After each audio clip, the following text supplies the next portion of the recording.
Do you want to live a life of luxury? Be recognized around the world, vastly appreciated, be rich? Don't become an actor. This job is not for you.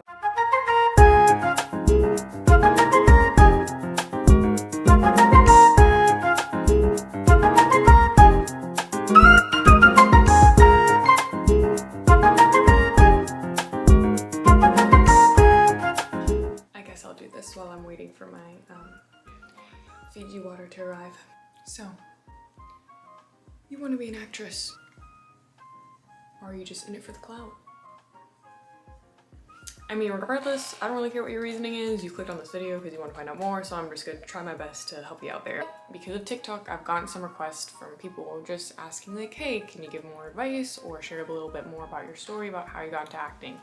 And frankly, it was completely by accident. I was in drama club back in high school. And then like years down the line, I submitted for a casting call for Stranger Things, and there's just like background work, so like, I just wanted to make it actors, and ended up being booked for it. There's like 10,000. I made a bet with myself because I really felt deeply in love with acting.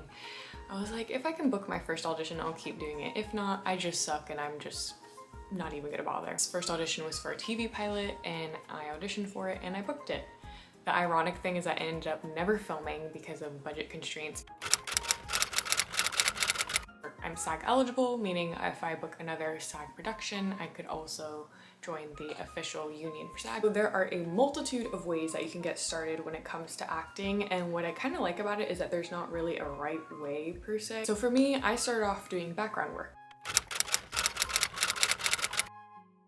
which isn't technically considered acting, but when it comes to being on an actual set for like network productions like I was in Atlanta, there is a potential to get bumped up or promoted on set, and sometimes they give you something called a one-liner, to which you then could potentially also be SAG eligible. My very first time on set, I got featured, which in retrospect to people that do like that have years of experience, that means nothing, but for like little baby me that had like no clue what she was doing, was meeting some of her favorite actors, first day of set and getting featured, like that was so cool.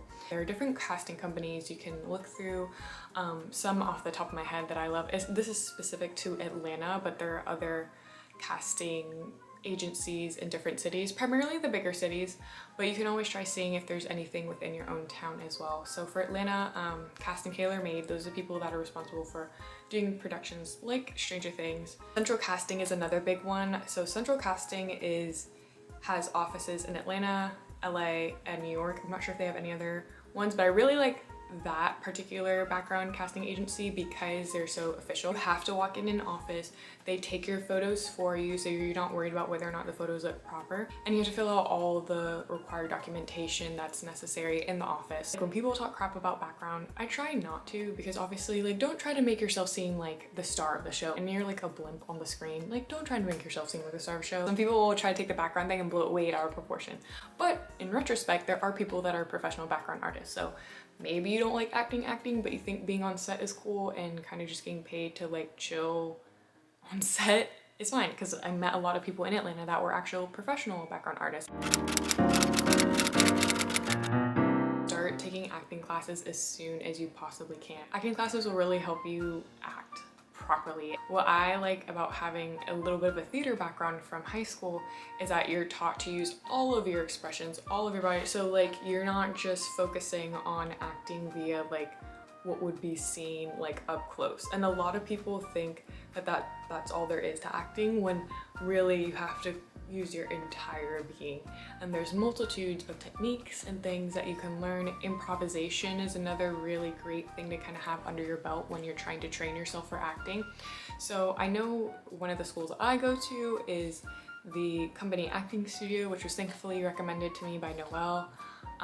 And I like it because it's priced well, and one of my teachers, she actually I think has a recurring role on something for Fox. I'm so sorry, I don't remember the name of the show. She also does coaching for the kids on The Walking Dead. I definitely recommend doing something called auditing a class, to which auditing is just like, you don't pay for the class yet, you just kind of sit in and see, you know, if you like the general vibe, how they're teaching, if you even like it to begin with, because some people say they want to be actors thinking it's going to be all glitz and glam, but it's like, no, you literally have to sit there and remember your childhood trauma, improv, and sometimes it's embarrassing, and like there's a lot that goes into it. I recommend background really just for if you're on a proper set. You still get fed. They always have something, my favorite, they always have something called crafty, which is like the snack table. So literally, even if you have like a crappy day doing background and you were not even brought out to be on set, I'm sorry if y'all heard those birds. It really depends on the set, but sometimes that food, I'm not gonna lie, it slaps.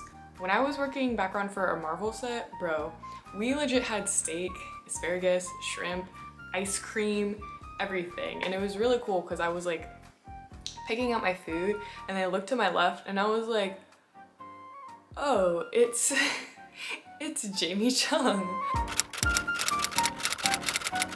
My next thing is student films. So that to me is gonna be more impactful when you're actually trying to book for roles and get footage for what you would later have as a demo reel. As far as like level of difficulty, background is like next to nothing. That's really just to see how you like the set and how things work and kind of pick up on the terms that you hear a lot on set. If you have no film background, keep in mind you do not have to be a theater major and you do not have to be like a film major to get into this industry. A lot of people think you have to have like traditional schooling and able to get into it, and that is so far from the truth. I went into auditions without anything on a resume, and I went into auditions without proper headshot or proper demo reel.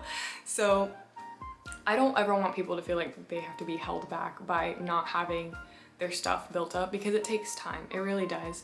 But student films will be your best friend when it comes to trying to build up your resume. Facebook is like my #1 thing because you find so many of these casting calls. Literally just type in whatever your city is or whatever your state is, casting calls, and you'll find stuff. Or if you know that, like, case example, here in Florida, we have Full Sail, which is one of the big like creative schools. You can type in Full Sail casting calls, casting group, and they'll always have stuff posted up there. In Georgia, they have SCAD, so you can always look up SCAD casting call. So a major thing that you definitely want to look at next would be headshots. Headshots are kind of tricky because I'm gonna be honest, you will have to invest in them for yourself. If you want really good quality headshots, you're gonna have to pay someone to take them. If you want, starting out, maybe you can have kind of like the dodgy looking headshots that your friends take, but usually you can always tell when someone is just kind of like doing their own thing with headshots. Now with background, typically you can just be fine with taking whatever photos off of your iPhone, but ultimately at some point you do want to invest on getting proper digitals and you want to invest in good headshots. Now it's very clear to see what a good headshot looks like versus a bad headshot. I'll even put some of mine in there, like what I started off with versus like what I started using later. And you want to have a multitude of looks for your headshot. So I would say starting out, just have a theatrical look and a commercial look. So commercial look being like super happy, showing some teeth. And then for your theatrical, more serious, probably more grim. And then once you at least have those, I would say even go for character shots. So character shots are gonna be very specific to your type. And you kind of find out what your type is along the way. Are you the bad guy? Are you the girl next door? And then you want to niche down even more, just how you look as you should arrive on set. Let me emphasize that. Do not go glitz and glam when it comes to your headshots. This is not like a model shot. This is not like your red carpet look. This is like me, like as I am now. I have like barely mascara, I have a little bit of lipstick, and I'm really not wearing any base. I just have like a little bit of powder where I need it. This is how I would arrive to set. Big emphasis on the hair thing, because for my girlies of color, for my black girls, you may want to have additional looks for your portfolio as well. So if you have a look where you do braids, if you have a look where you do locks, and if you're someone that's comfortable with adding heat to your look. Now, not everyone's gonna do that, so if you have a certain like wig, I have my curly look, but I need to get headshots where my hair is straight, because since for me, my thing is the racial ambiguity. So a real big casting site, and these are all of the sites that are used predominantly for more professional productions, Sometimes you can see student films and things on there as well. So if you don't feel like going through Facebook because you're unsure about like what is legitimate and what isn't, you can always go through these casting sites. So the main one that all actors have is going to be Actors Access. A lot of these casting sites, they're required for you to pay. So I'd rather share the information of how you can get into the kind of the entertainment industry and get a feel for it as low cost as possible, and then kind of go into like, okay, when you feel ready to make the investment, go for this. Another one that I feel like people are very familiar with would have to be Backstage. When you have more, you're a little bit more solidified and you have an agent as well, 800 Castings is going to be the one that when you have all of that, you sign up for, and that's where you'll get like really good castings. I think you can, I mean, I signed up for it even though I don't have an agent quite yet. Working on it. Project Casting I really liked because they were just sharing the information for free. A lot of times, sometimes you'll hear about Stranger Things through that. You hear about Euphoria from that. I sent in my audition for Euphoria. I auditioned for Netflix and an HBO show because I found out about it through Project Casting, and I also got booked for a print job. I liked it a little bit before, but now it seems like because of COVID, which I hate that a lot of casting companies are doing this, they're making people pay to be able to see the information, which I think is kind of like... And I think the last point that I'm gonna make with this, which is a big one that everyone has questions on, is thinking that they need an agent to get into this. Girl, you do not need an agent, let me just tell you that much, because the thing is, there are so many people who do either freelance work or they're still building up their materials.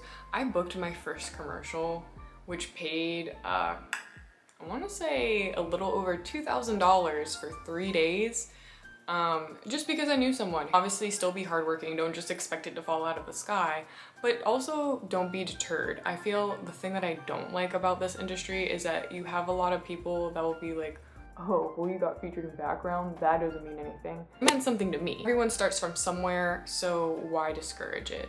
Now, I'll be honest, this is an industry where if you're just looking for clout and you're looking for Instagram followers, quit. There's so much more that goes into it, and I can only give like the general of like, this is what you do. At the end of the day, it's all up to you and your own ability to push yourself even when you feel like quitting. This is very possible. It's just a matter of being patient and being genuine. Don't just look to get into this to try to be like rubbing elbows with whoever, like Harry Styles. Sorry it took a minute for me to announce who the winners were for the second round of the Clubhouse invite giveaways. I'm just gonna add their name somewhere over here. And if you don't claim him, I'm just gonna give him to my friends at this point because I'm trying to help y'all, and then other people will be like, oh, I already got invited. Oh, I did this. And my name is Monica Rivera. Thank you so much for watching. Please like, comment, and subscribe. And if you get booked for something because of the advice that I gave you, let me know because I like hearing about stuff like that. Anyway, thanks guys. Bye.